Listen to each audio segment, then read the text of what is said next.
Greetings. Welcome, everyone. I'm Dr. Michelle Anthony, President of the League of Women Voters, Wilkes-Barre area. On behalf of our Board of Directors, I would like to welcome you to tonight's forum, our first in-person forum since 2020.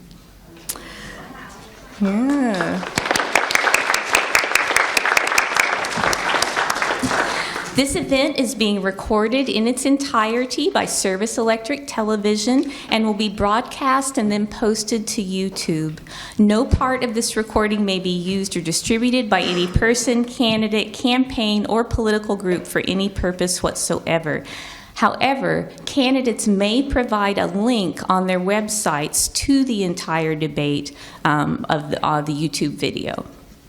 Many thanks to Luzerne County Community College, especially Susan Spry and Jerry Wilk for providing this venue. Many thanks to our league board, all volunteers who are working at this event tonight. Thank you to the candidates for agreeing to meet with us tonight to share their thoughts and positions on a variety of issues that face the 119th State House District. Most importantly, audience, thank you for being here. You are the reason we are doing this forum. We are hoping that the information that you glean from tonight's forum will assist you in making informed voting decisions on Election Day or on your mail-in ballot. Our moderator this evening, Andy Mehalshick, has been a reporter, now lead investigator, for WBRE for over 3 decades. He is also a great friend to our local league in his willingness to share his expertise and professionalism with us in our forums. Andy will now briefly review the format for tonight's meeting. Ladies and gentlemen, Andy Mehalshick.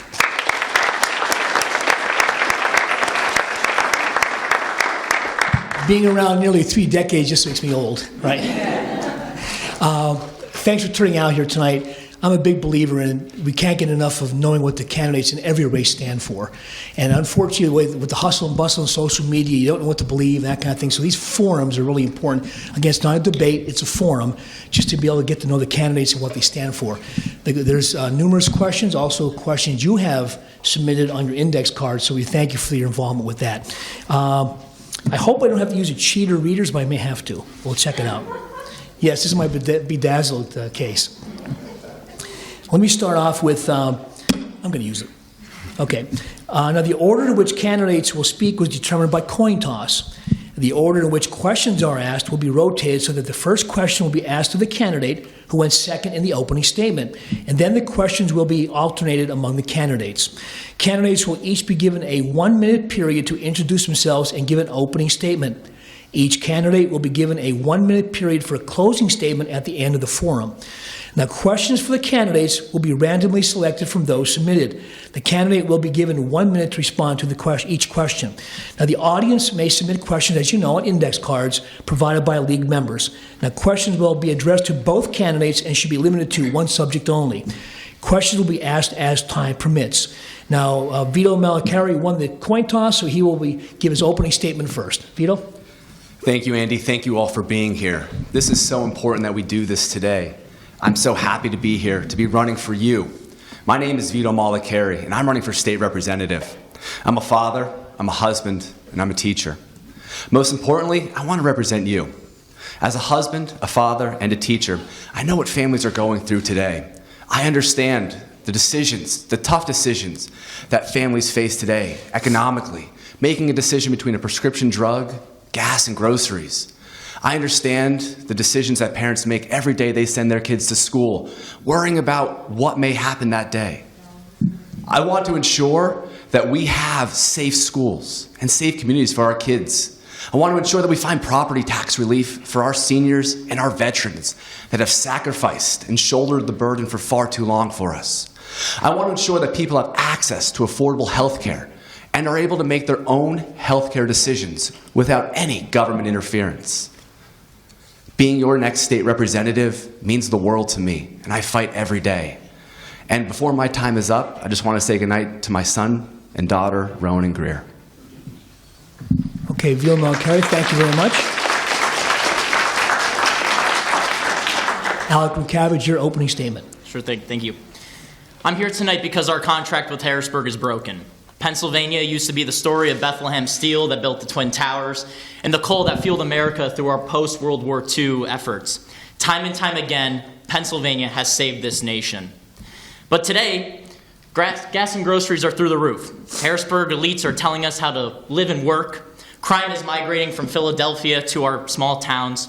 And our senior citizens are being forced out of their homes due to property taxes. We need a leader who's not going to say one thing at our doorstep and do another in Harrisburg. In business, I learned people don't buy what you sell, they buy why you sell it. We don't need more lawyers, teachers, or political science degree elites running our state. We need people that live the Northeast PA life. I'm fighting for paycheck-to-paycheck families like the one I grew up in. Mothers and fathers who worked 2 jobs, raced home to pick up their kids, are looking for just 10 minutes to cast their ballot. These aren't families that can make it to a council meeting. These are families that don't know what their legislators are doing in Harrisburg. I'm Alec, Ryncavage, and it's your story that I'm fighting for tonight. Thank you.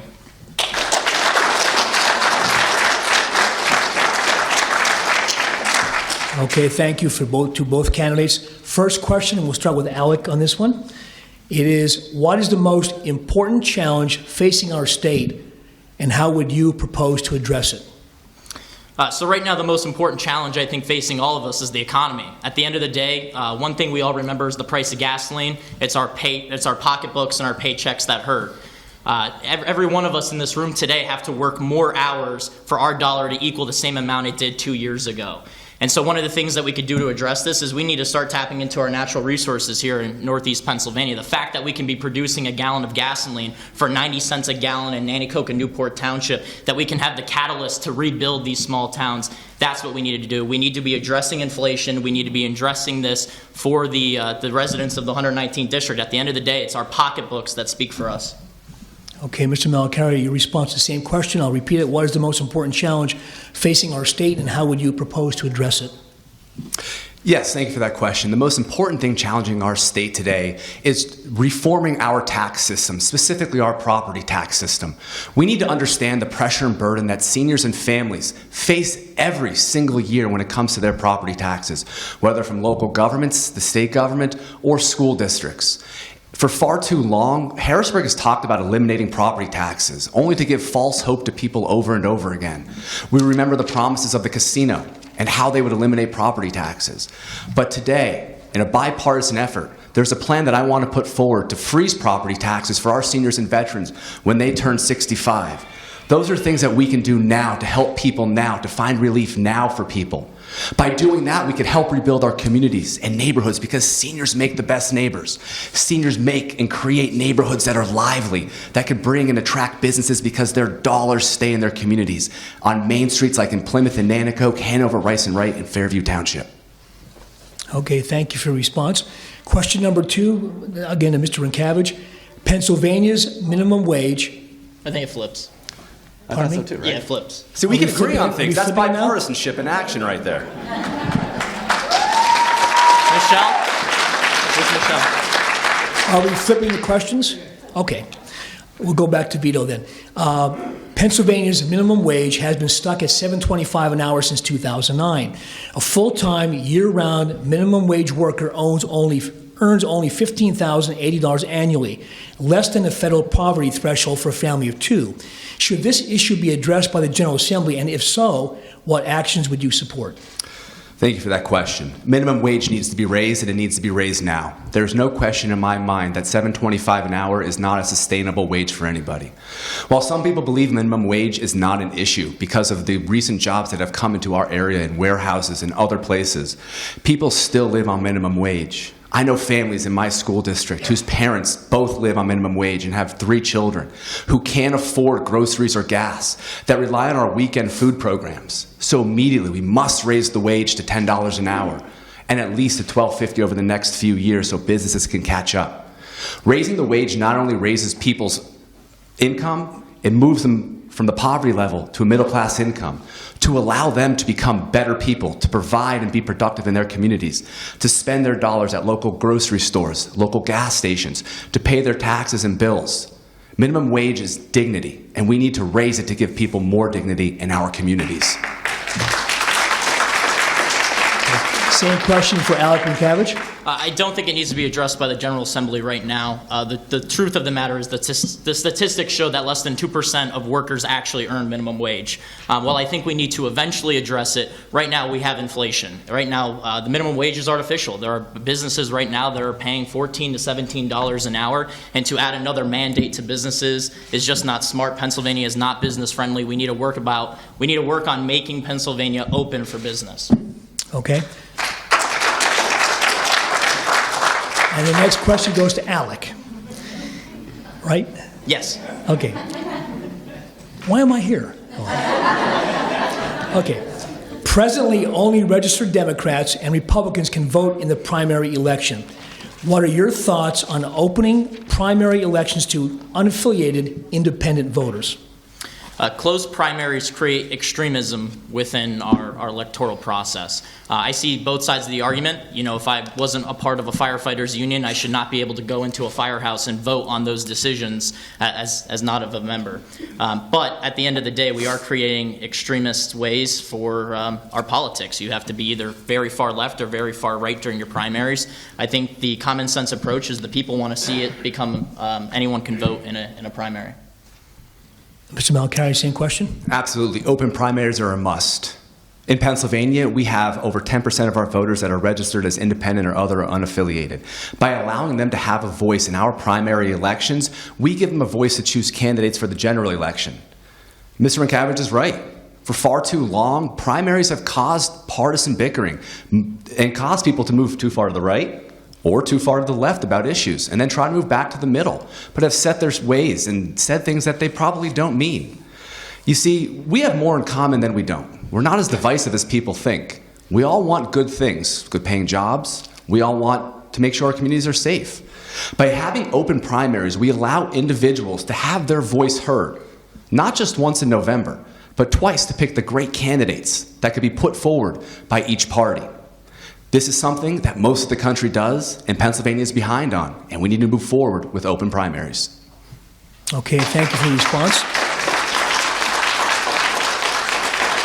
The next question, we'll start with Vito, is Pennsylvania is often referred to as a Rust Belt state. What will you do to support a vibrant economy in our state? Thank you. A Rust Belt state isn't what Pennsylvania is anymore. We need to start to create and think about ourselves as a 21st century state by attracting more jobs here than any other state on the East Coast. We need to make sure people know that Pennsylvania is open for business. In the last budget, the governor and the General Assembly moved to push the corporate income tax down 0.5% each year. We need to continue driving that corporate income tax rate down even further to attract more businesses. But more importantly, we need to know and let businesses know and employers know that we are training the next century, the next generation of worker, that we are opening up our VOTEC schools to train the next generation of plumbers, carpenters, electricians to build our new facilities, not just warehouses, but manufacturing plants. We need to make sure our students are prepared for these 21st century jobs, to let people know that Pennsylvania is open for business, and we have the workforce and the backbone to do that. Just like my grandfather did at the Hazard Rope Wire Factory to help build the Brooklyn Bridge, we'll rebuild this country. Okay, Mr. Ryncavage, same question. What we would do to revitalize the economy? We're often called still the Rust Belt state. Yeah, I think there's no better answer to this than to send a business owner to Harrisburg. The state has taken steps to reduce the net income tax on corporations, but the problem is it's not going to happen over the course. It's going to happen over the course of 5 years. But there's more than that. There's more steps that we can take than just reducing the NIT. We need to be addressing the net operating losses. We had a governor who decided who was essential and who wasn't, and shut businesses down. And these businesses weren't able to claim these losses on their taxes because we cap what the net operating losses are in Pennsylvania. There's also no certainty with permitting. I mean, one of the projects we talk about is Nacero. That's going to be 4,000 union jobs, 850 high-paying, high-tech jobs, no job paying less than $100,000 a year. The problem is, in Ohio, that project would already be happening. That's not happening in Pennsylvania. We're years away from ground actually being broken because we have a broken permitting system in Pennsylvania. The DEP stands for Don't Expect a Permit. In Ohio, they would have taken that land, they would have pre-permitted it, and it would have been building right now. That's what we need.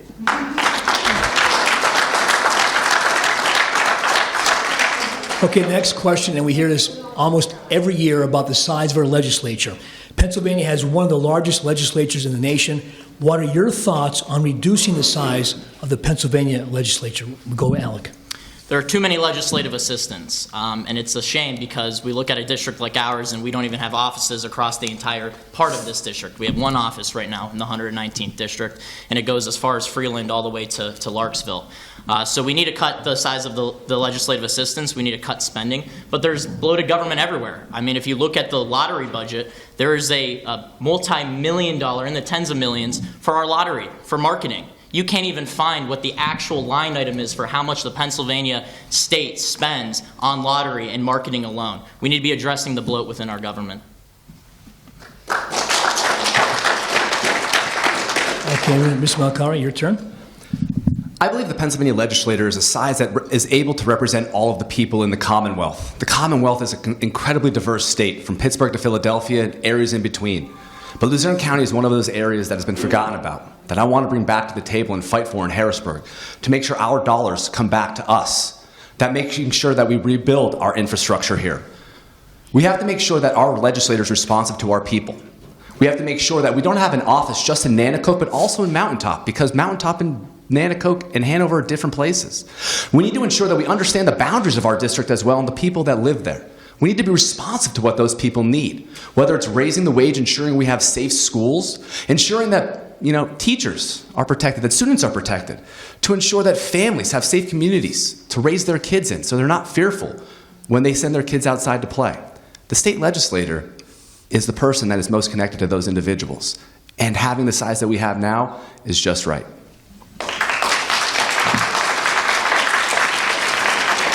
Okay, Mr. Malacari, we'll start with this question, and bear with me, it's a little bit lengthy. Oh, no. And pardon the voice, I was sick last week, I'm not sick today.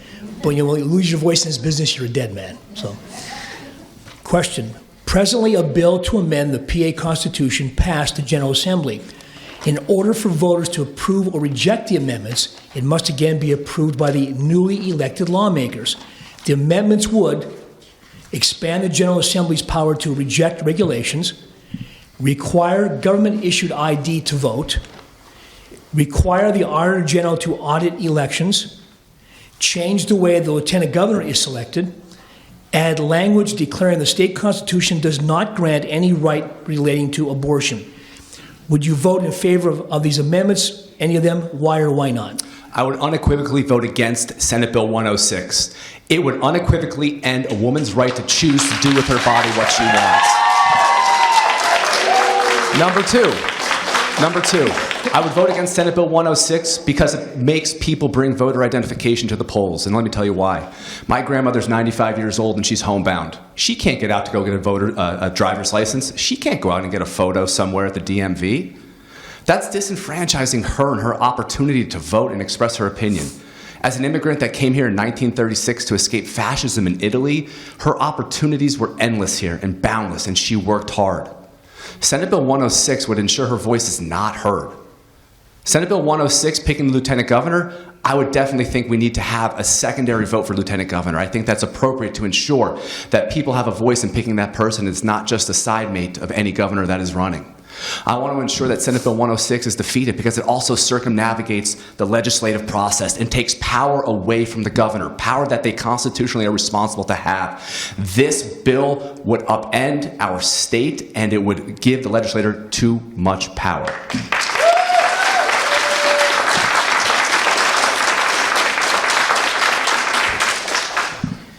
There's a reason they call them the kitchen sink bills, because they try to throw everything in one bill and try to get you to vote on it. There are some good things and there's some bad things about it. I mean, for one, permitting is an issue in Pennsylvania. The governor has too much power. Nobody should tell you who is essential and who's not essential. So I think at the end of the day, you have to look at these bills and you have to pick out what is good and what is bad at the end of the day. These are kitchen sink bills. They should not be thrown at the legislators to vote as a whole. Okay, thank you. The next... not a day goes, rarely does the day go by when we don't hear about a mass shooting or even threats of shootings in our area. So the next question focuses on, and we'll start with Alec, do you have any recommendations to curb the increasing gun violence in the state? Well, we need to increase funding for mental health. There's no question about that. You have to, but our Constitution is very specific. Not only does the federal Constitution outline that we have a right to bear arms, but the Pennsylvania state Constitution shall not be questioned. I'm a Second Amendment candidate. At 18 years old, I did not go to college. I have the right to go out and buy a home. I should have the right to protect that home. I'm a hunter, I'm a sportsman. I was taught very early on firearm safety. Sure, there's a lot we can be doing with mental health to make sure, crazy people don't get their hands on guns. But at the end of the day, I support everyone's right to bear arms, and it shall not be questioned.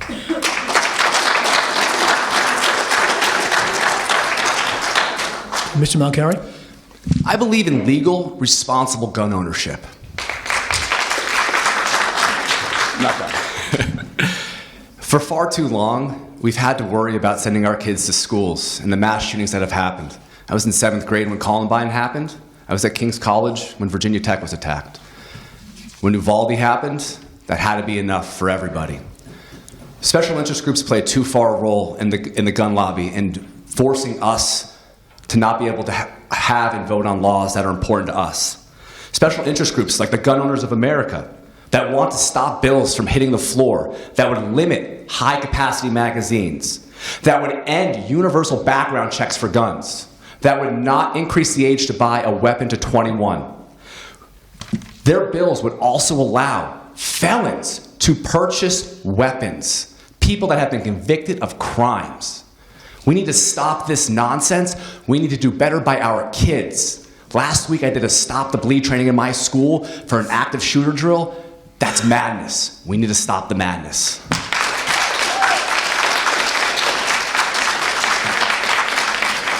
Okay, we'll start with Mr. Malacari on this question. It's rather lengthy, but it deals, we mentioned before. I keep getting the long ones, Andy. You're getting the long ones. I have a note here. Give the long ones to Vito. Okay. The question is, the energy company Nacero is constructing a green fuel plant in the Nanticoke area. The plant is expected to create 4,000 jobs, of which 400 will be high-paying permanent ones. The plant, however, will have local environmental impacts.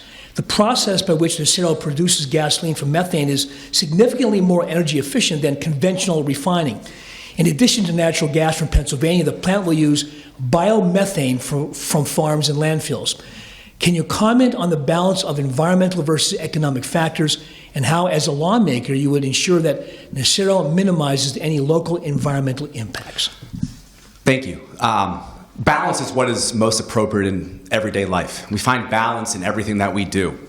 Balancing our energy needs against the environment is incredibly important, and as a lawmaker, we'll have a massive say in that.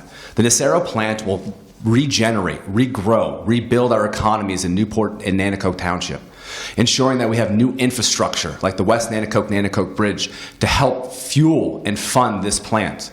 As a lawmaker, though, we must understand in the state constitution, people are entitled to clean air and clean water. And we must be able to ensure that Nacero upholds their end of the deal in this program, that they uphold their end of the deal, that this biomethane, that this fuel that they're going to produce is going to be done in a responsible manner. We have unlimited resources that we could tap underneath our feet, and Nacero is just the tipping point. But we need to make sure we balance the need for clean energy, clean air, and clean water with the energy needs of today.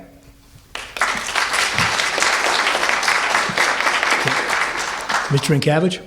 Nacero is a big project of mine because I believe I'm the only candidate that actually supports it coming to Nanticoke and Newport Township. At the end of the day, there are other initiatives that are part of Nacero. Nacero is one phase. The state legislation right now is pushing through a community solar initiative. Right now, if you want to farm solar, if you will, for your home, you're restricted to 2 miles. There's government red tape around using solar energy. So we talk about all of the above energy, but the legislation isn't actually doing anything for it. So as part of supporting Nacero, you also have to support projects like community solar, which will allow us to farm solar, sell it to our communities, give discounts to the homeowners, and drive energy costs down.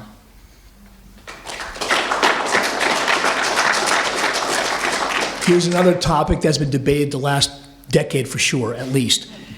We'll start with Alec. Do you support a severance tax on natural gas extraction on the top of the existing impact fee? No, I do not.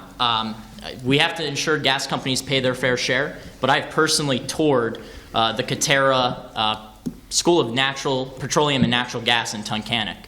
They graduate 99% of their class. It's a community college with Lackawanna Community College in Tunkhannock. They graduate 99%. These students are getting $60,000 to $80,000 a year entry-level jobs, and they have zero debt.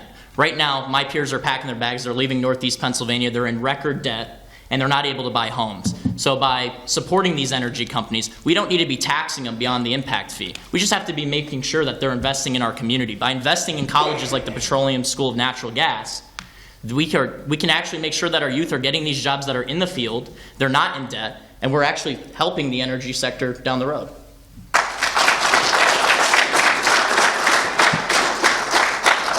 Mr. Malacari? Thank you. I believe a severance tax is appropriate on the natural gas that is extracted from the lands here in Pennsylvania.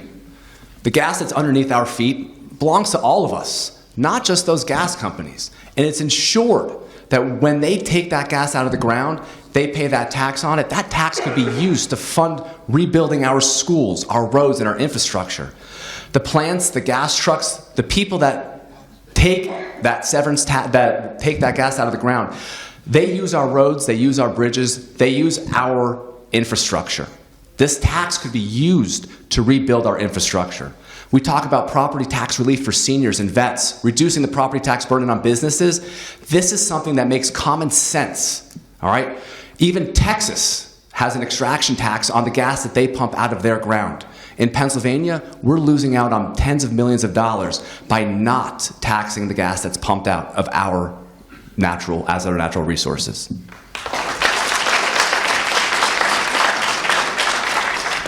Okay, Mr. Malacari, now your turn again.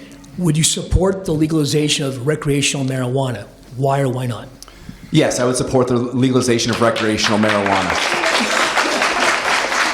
I believe the legalization of recreational marijuana is important to the Commonwealth. We need to understand that, first and foremost, this has been a project that's been studied by states across the country. The legalization of marijuana is important because the first part of that is it's something that we could tax. It's something that's happening right now medicinally, but it's something that we could open up and allow entrepreneurs to find new routes and new businesses within our communities.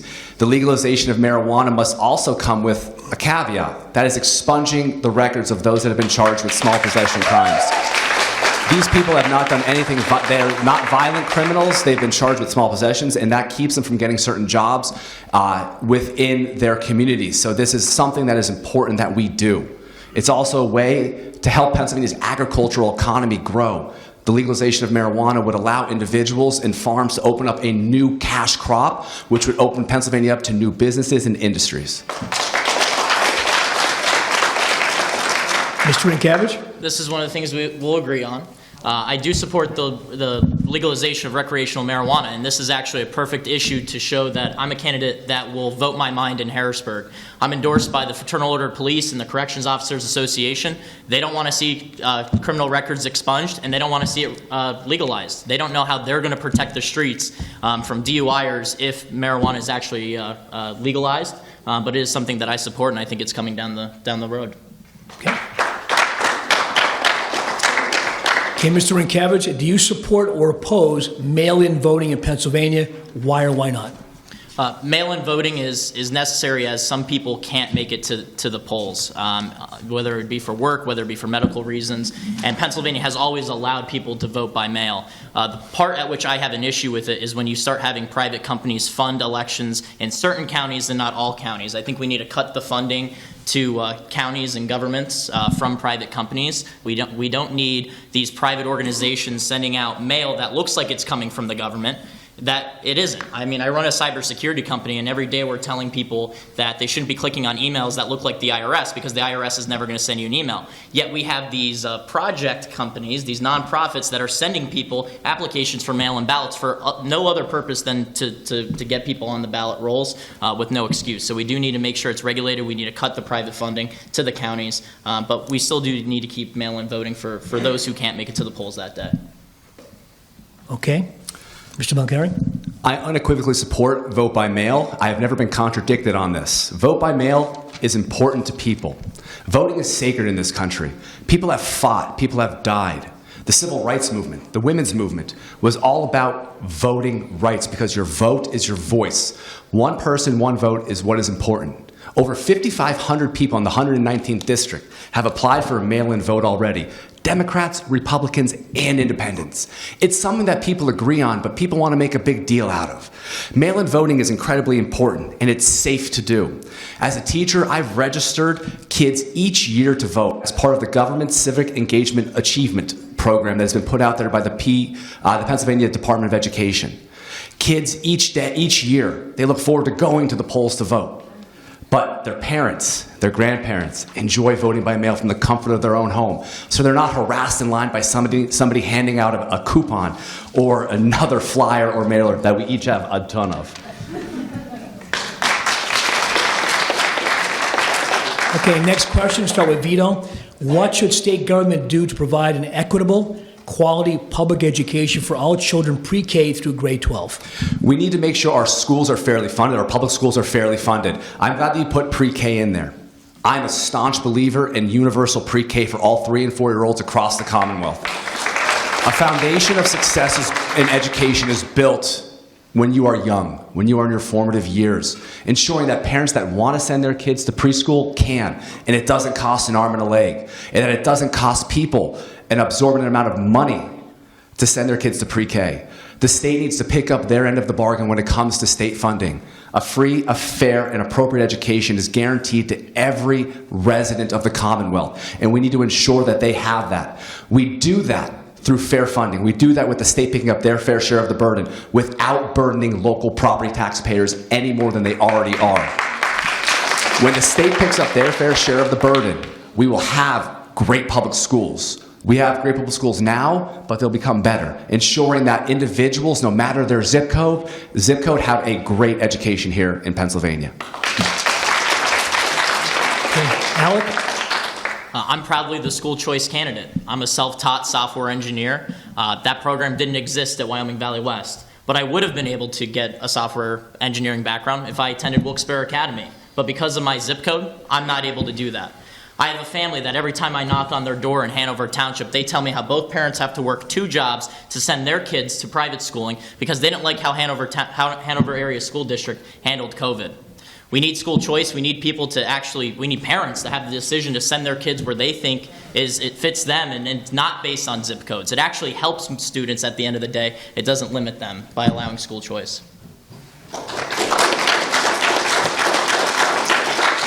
Okay, Mr. Ryncavage again, what are your thoughts on clean and renewable energy sources in Pennsylvania to help combat climate change? As I said before, we have a lot of projects that the legislation's already trying to push through that I'm supportive of. Community solar, Nacero. We got to keep on investing in energy. We're sitting on top of the Marcellus Shale. We have Katera in Susquehanna County. We can be manufacturing 90 cents a gallon gas. That's 87 if you go to your local sheets. Right now that's going for about $4 a gallon. We need to be investing in energy here in Pennsylvania. I mean, we've talked about it 3 times now. I like the Sheets reference too. Yeah. Are we seeing bipartisanship here? We've got a lot of heads nodding. Sheets over Wawa. Which is a good thing. Depends on what we get. Okay, Mr. Malacari, your answer to that question? Mac and cheese. Can you repeat that? We got a Sheets conversation, so. What? Can you repeat that? Yes, sure. Yeah, we're on a Sheets conversation, mac and cheese bites. I'm getting hungry now. So. No, I got you. It's about that time, isn't it? Okay, what are your thoughts on clean and renewable sources of energy in Pennsylvania to help combat climate change? Climate change is real and is a crisis that we face every day in our communities and across this country.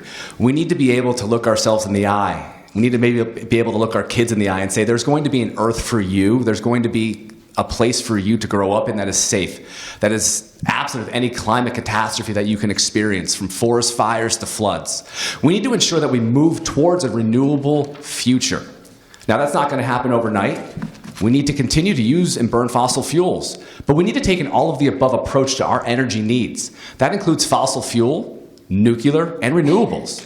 Renewables is a growing sector that we could find common ground on across the aisle to ensure that we train our kids, our students, in the future of manufacturing solar panels to turbines. I've met so many people on the doors that talk about the need for renewables, even to scale down to their houses. Here in Pennsylvania, we can engineer that future and manufacture that future to ensure our kids have a future.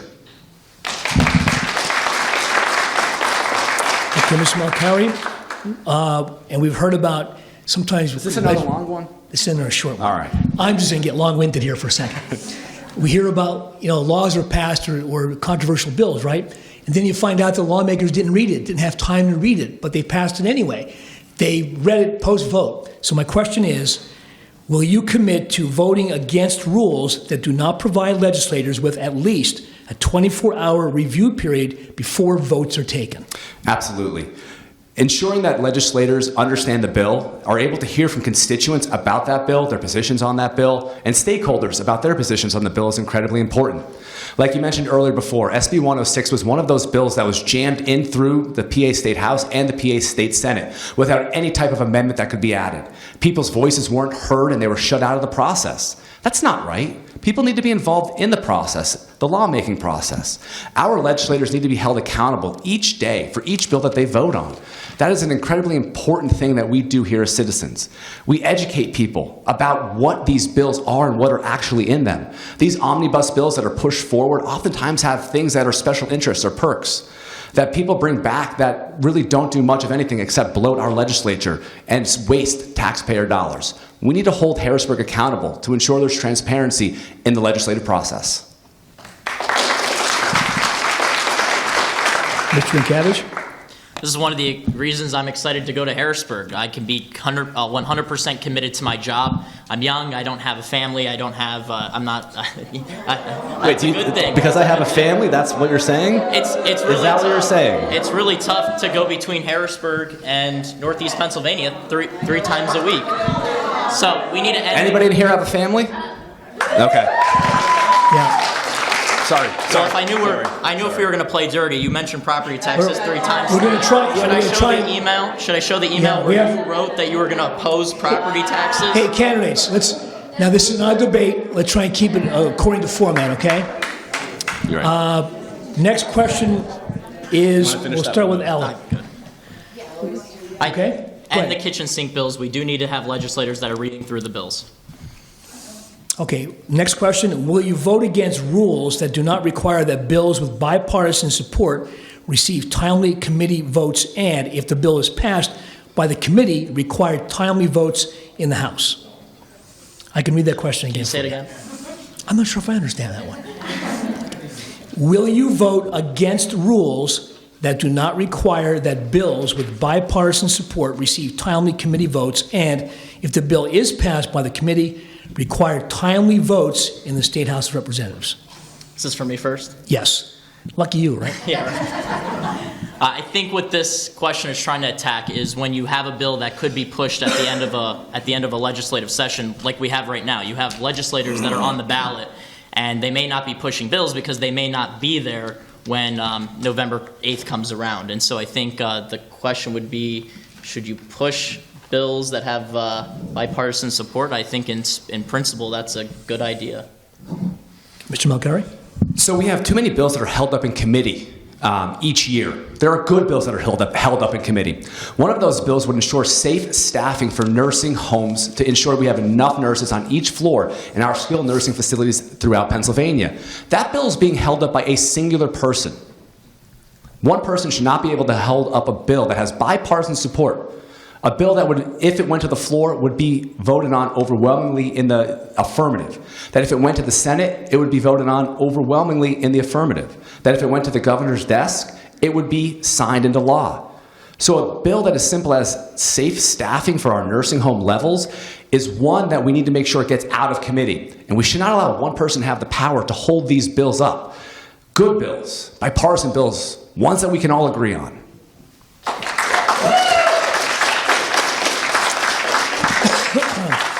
Excuse me. Now these are some questions that were given by the audience.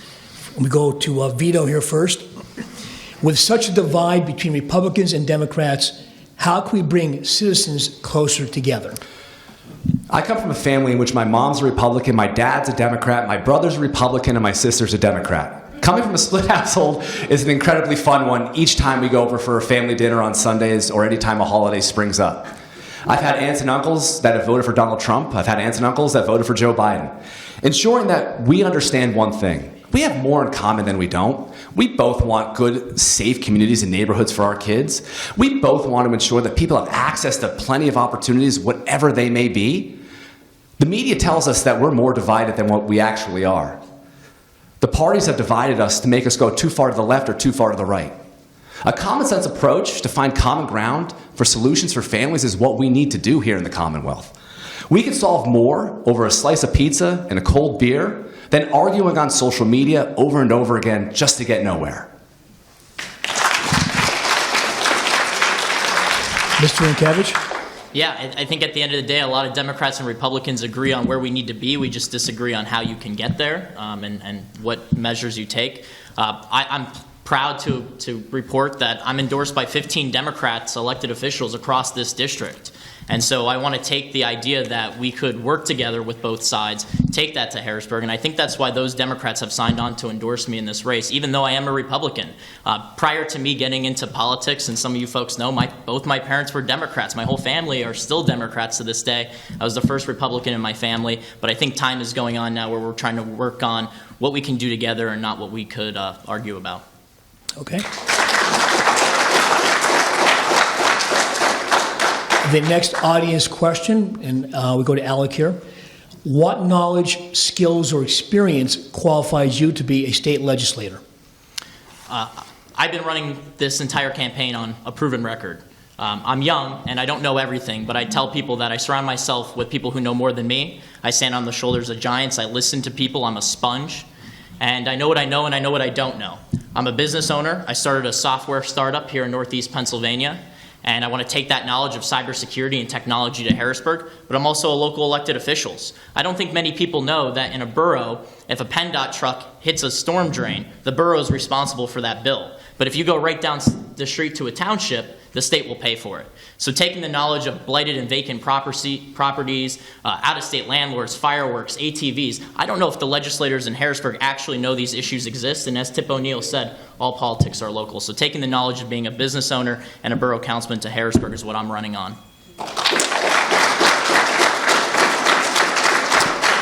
Okay, Mr. Malacari, your turn. Thank you. The skills that I take, the knowledge that I take is this. I have a family. I'm 36 years old. I have twins at home. Hopefully they're asleep. I'm sure they are. But knowing what families need, knowing what families are going through, having the empathy and the compassion to understand that times are tough, that decisions have to be made, that budgets need to be made and stuck to. As prices rise and inflation hurts all of our pocketbooks, I know that full well being a property tax owner and making those decisions, paying my monthly bills and knowing what people are going through. My father's a 37-year Navy vet. He's not 37. And the one thing he taught me was integrity. To stand up for what you believe in, even if you're pushed on it, even if it's in the face of something that's wrong. I know what families are going through because when I was a 6-year-old kid, I used to go down to Leslie Fay with my mom after school and sit in there and eat powdered donuts with her coworkers and see her work her tail off so that she can give my family the best life possible. Taking that to Harrisburg and making sure Harrisburg remembers where they came from is the skills I bring. Okay, thank you very much. Next question, start with Vito. What can Pennsylvania lawmakers do to make districts such as the 119th more business friendly? Yeah, I think this is something that we kind of touched on a little bit already. 1,000 times. So I think, first and foremost, being able to continue to reduce that business and corporate property tax rate. I do believe that we need to invest in our VOTech and tech schools so that we could produce students that could work in 21st century jobs, including manufacturing and production. I believe that by investing in those kids, we are investing in plumbers, we're investing in electricians, we are investing in carpenters, people that will rebuild our communities. We need to be able to have great infrastructure as well. People don't want to build a business here if roads and bridges are going to fall under their feet or if potholes are going to cause you to get a front-end alignment every week. We need to ensure that we have the resources, the money, and the technology to improve our infrastructure and the right people, the right kids, the right workers to make sure those jobs are filled for everybody. I don't know what else to say. Alec? At the end of the day, as we said 1,000 times already, we're running out of plumbers and electricians, not MBAs and lawyers. I've been running on keeping our youth local. My peers are signing away to debt, leaving the area. And when you say this at the doorstep of a voter, they ask you, how are you going to keep the youth local? Well, it does start with manufacturing and warehouses. That was the first step. If you look at where we're located, we're about an hour and a half away from Philadelphia, New York City, and Baltimore. We're prime location for businesses and manufacturing. We now have the manufacturing and the warehouse space. The next step is to get the white-collar jobs. By investing in energy, that's what makes us competitive. That's what makes businesses come to Pennsylvania. By reducing regulations, that's what makes businesses come to Pennsylvania. Once we address those two things, then we can have the white-collar jobs like data centers and bringing kids here and keeping them here so that businesses can grow in Pennsylvania. Another question from our audience. In the spirit of bipartisanship, what one thing, if you know more, do you admire about your opponent? Can I go first on this one? Who is going first on this one? Alec. I thought I was going to be the best dressed candidate in this race. I was going to say hair. Look at my dad. Well, hold on to it, my friend. Your answer? Yeah. Okay. Vito? Do we need a minute for this? I said hair. Hair? Okay. So, My wife's my barber. I mean, question asked and answered? Okay. All right. that's an easy one. So let me see who. What's that? Probably more business ones. Okay. Yeah, right. Go to Vito. Energy. What good thing can you point to in your community, and how can you encourage it in other communities? Something happening in the 119th or your community that's happening that's good that you would encourage it in other communities, whatever it might be. So I live in Hanover Township, part of the 119th district. And one thing I see that's going on there that's going to be happening in the future is taking land that was once abandoned, that was a dump, and turning it into recreational fields and facilities for kids and families to use. Not only will kids and families be able to use that, but we'll be able to attract people from across the Commonwealth and across the East Coast to come here for events, for sports, from baseball to lacrosse, from soccer to softball, to ensure that we take land that was mine-scarred land that was disposed of and not thought of, to make it useful once again. Seeing that happen not just in Hanover Township, but also with the Nacero plan.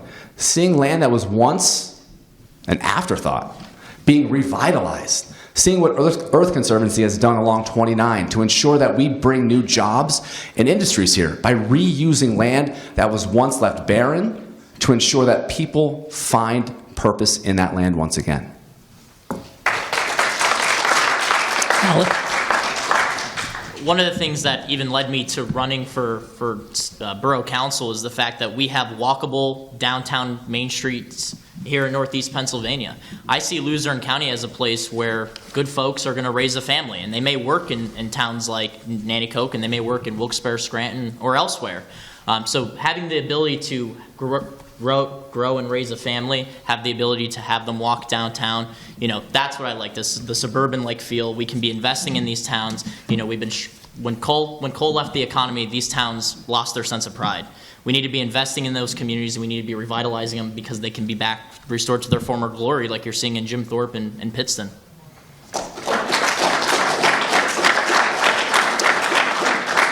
Another question from the audience, and this goes to Alec first. Is it important to encourage funding for more police officers? Of course. One of the things that you'll see when you're knocking doors is, regardless if it's a Democrat or a Republican, law enforcement matters. I think having the law enforcement endorsement is really the only endorsement that can shift an election. I think there's a lot of endorsements out there, but law enforcement is near and dear to our hearts. A lot of us know a police officer or are related to one, or one is in our family. You have to support the police, and that's one of the things that is a center point of my campaign. Okay, Mr. Malacari? Andy, can you repeat that question just one more time? Is it important to encourage funding for more police officers? Absolutely. Question mark? No. Yeah, funding our police is incredibly important. Across the Commonwealth, communities are striving to hire more police. But there's two problems. There's not enough people that are applying to become a police officer, and there's not enough people that, could do the job anymore. We need to ensure that local communities have funds to be able to hire local community police officers in each of our communities. We need to ensure that our communities hire police officers that are trained in community policing, to ensure that our communities have police officers that know people, that walk beats, to ensure our communities are safe. I will never vote to defund the police. The police are the backbone of each of our communities. Across the Commonwealth, we could tap federal funds to hire 200,000 new police officers. Hundreds of those could come to the 119th District in Luzerne County to ensure that we meet the needs of our communities, to keep them safe, and our neighborhoods able for families to grow in, to live in, and to love in.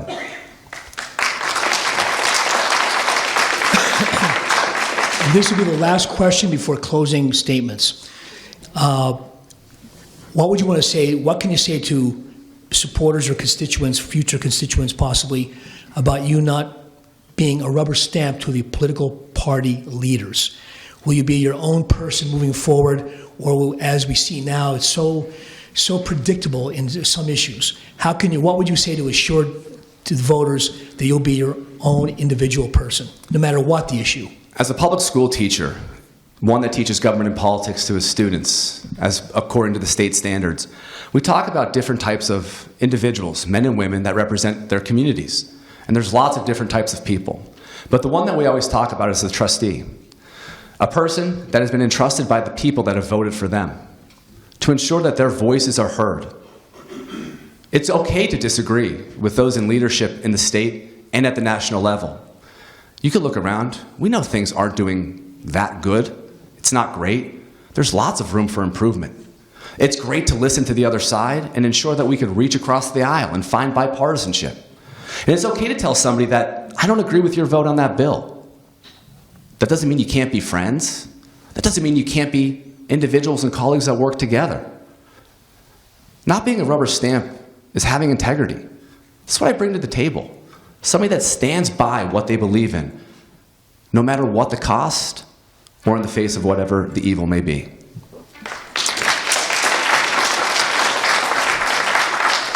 Mr. Ryncavage? As I already highlighted, there are certain issues that I disagree with. I mean, the Republican Party today is in a position where I don't agree with a lot of what I see, and I think there's a need for both parties, for candidates to come out and be the moderate and be the common sense approach. I think Luzerne County, in this district specifically, allows for that, allows for a candidate who can be the voice of those people in Northeast Pennsylvania. You know, Democrats and Republicans that agree on law enforcement, that agree that crime is important, and agree that businesses are important and energy is important, as you saw tonight. That's what I like most about running for this position, is the fact that Luzerne County is the common sense, and we can be the candidates that are the common sense approach.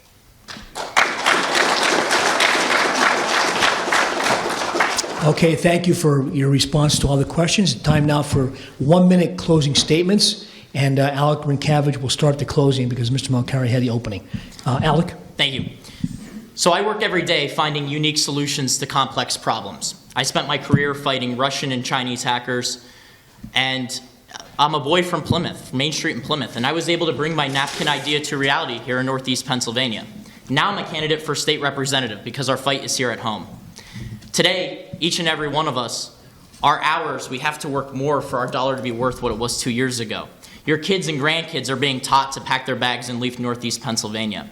And yet what I learned on this journey is that Luzerne County doesn't hate politicians. They hate politicians that lie to get the job. After all these issues we talked about today, I'm optimistic because for the first time, the 119th District has a voice with a proven record. A candidate who understands the issues of blighted and vacant properties, out-of-state landlords, and the crime that makes you consider if you should even walk your dog on the dike. I'm law enforcement's choice, business choice, parents' choice, and working class family's choice to restore common sense in Harrisburg on November 8th. And if you want to learn more how I'll fight for your family, go to alecforpa.com.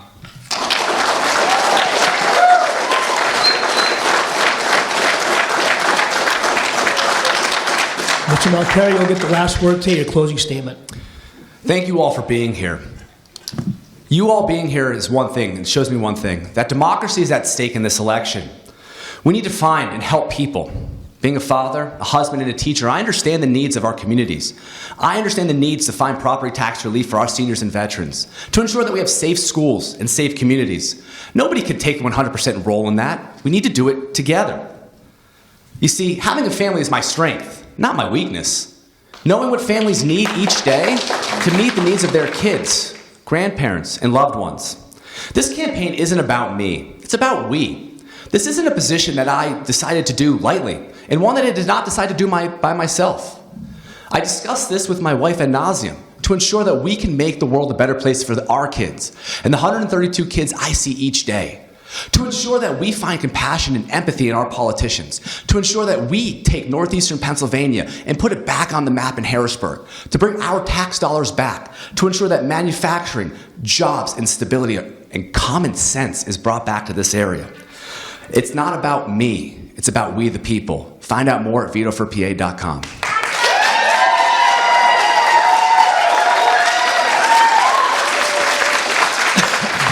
Well, thank you on behalf of the legal and voters of the Wilkes-Barre area. Now, this forum will be broadcast on Severance Electric TV, Channel 9 at 8 p.m. this Saturday, October 22nd, and a link posted on Luzerne County Government Programming YouTube channel at 8 a.m. this Sunday, October 23rd. And everyone remember to vote by mail or in person, cast your vote, and please consider joining the League, a nonpartisan organization. Membership is open to both women and men, and the League works to educate the community about voting and the democratic process. On a personal note, thank you so much for turning out. Pastor Words, it's that important. Thank you, thank you, thank you.